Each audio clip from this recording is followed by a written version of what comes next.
刚刚把那个越野的测试，就是我们拿试它底盘还在有没有响声的视频，刚刚拍完了。现在我们呢就拍一个这个车的详细的车况介绍给大家看一下。2015年一手车到我们的名下，我们首先来看它的内饰，给大家检验一下我们整备车辆的专业程度是怎么样的。首先就是内饰，因为内饰对每台车来说也是很关键的一个部位了。我们更多的时候是在内饰里面度过的，从我们上车手扶方向盘开始，哪怕我们连续行驶多长时间啊，我们都是在内饰里面过的那段时间。所以说呢，内饰对每台车它的一个整洁的程度也是至关重要。你一个到处都是很脏的那种内饰状态，说实话我都不愿意坐进里面去开。就像比如我们出门的一天开始，穿上一身干净的衣服，坐在车里面到处都是脏的，肯定是没有心情了哦。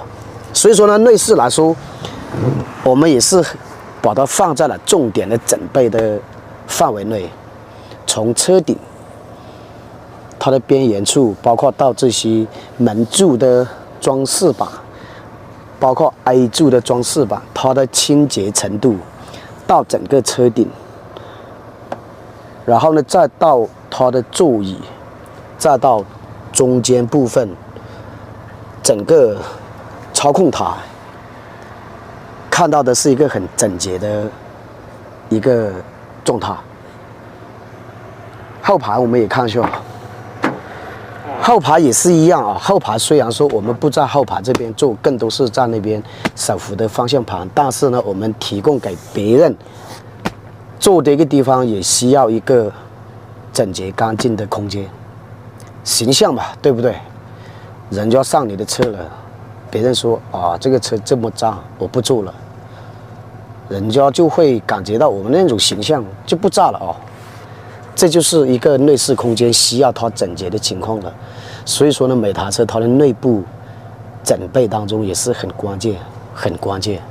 我们重点分为3大项：内饰空间列为一项，车身外观和底盘又列为一项，发动机单独列为一项，3项3大整备，包括它的后备箱。后备箱同样也是很关键。你说我们放一点私人的用品，你提供了一个很脏的放置私人物品的地方，都是很脏乱的，那个也是不行。所以说呢，要保持整洁干净，包括这些该有的安全带必须要有。它原车该有的吊装座椅，哪怕我们不用来坐人，必须也要有。车收回来就没有吊装座椅，这一对是我给它配上去的，一对吊装座椅都是800多块，再加上一个物流的运费呢，到手上都是900多1000块钱了一对，成色还是比较好啊。光是有外面的这一层的地毯干净也不行哦，它的底板情况也要给它看得过去，不能到处都是锈迹斑斑的。里面锈迹斑斑，你这边再怎么它也干净不到哪里去。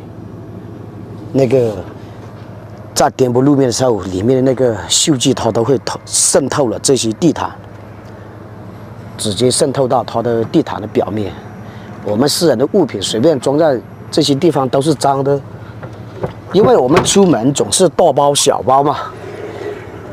后备箱就是这个样子。然后呢，再看它的一个车身外观。当然了，现在是在我们场地上刚刚去跑了一圈呢，难免都是有一些灰尘啊。车身外观同样我们也是做了很仔细的抛光。外观呢，作为一辆车的形象，给大家看到它的一个外部情况。你搞了一个到处都是锈迹斑斑，到处都是破烂不堪的外观展示在众人面前，我们也不好意思开的那个车去追寻诗和远方哦。人家说开这个破车去追寻诗和远方，有点不多哦。东西不好可以，但是呢要求干净。就像我们穿衣服一样，我们不要求穿什么名牌啊，不要求穿什么名牌，但是我们要整洁干净，搭配各方面给它整洁干净，这就是形象。车辆同样也是一样，外观内饰都做完了以后呢，作为发动机，内饰外观看完了以后呢，每台车它的一个核心部位，向整车提供了源源不断的动力，它的心脏部分，发动机。你不可能说是开一个车去这边熄火那边熄火的，会被人家笑话啊！特别是我们车上拉的人的时候，被别人笑话了，包括过路灯都会笑话我们。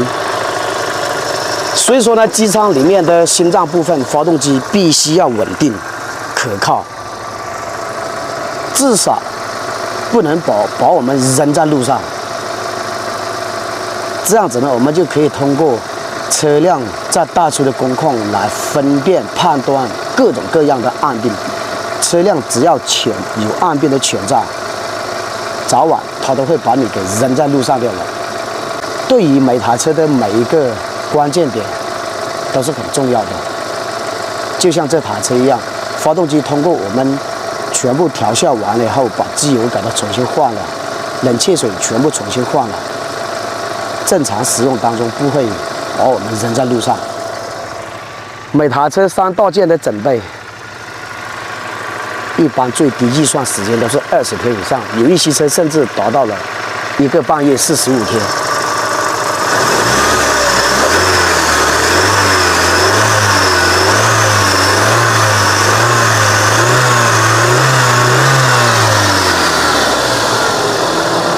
16气门，16V，它4个缸啊，1个缸4个气门，增加了它的进气量，又增加了排气量。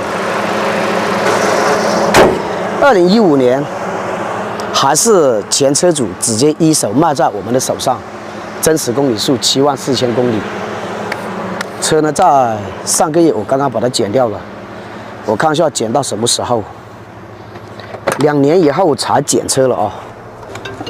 现在检车它不再盖章在上面了，它就提供一个这个样子。这里是车牌照，检到2025年的3月份，2年以后才检车了。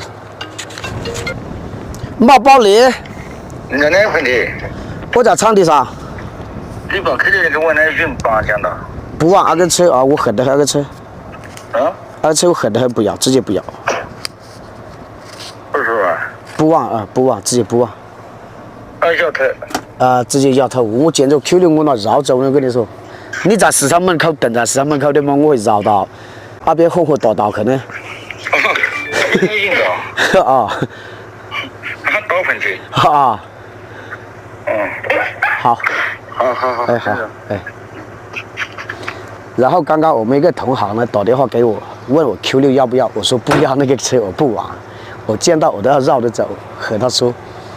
好了，老铁们，整体车况呢，我们场地的测试也拍过了，车辆的详细的车况也做了这一期的介绍。如果说大家对它感兴趣的，在评论区留下你们的评论，或者给我私信，关注我，我是陈林车世界，一个普通话不标准的二手车搬运工，每天和大家分享一些用车经验，包括一些修车的小经验。一个只专注山岭、猎豹、纯硬派市区越野的二手车搬运工，一个爱玩越野、爱修车、爱弹吉他、爱唱歌的二手车搬运工。我们下期再见，拜拜。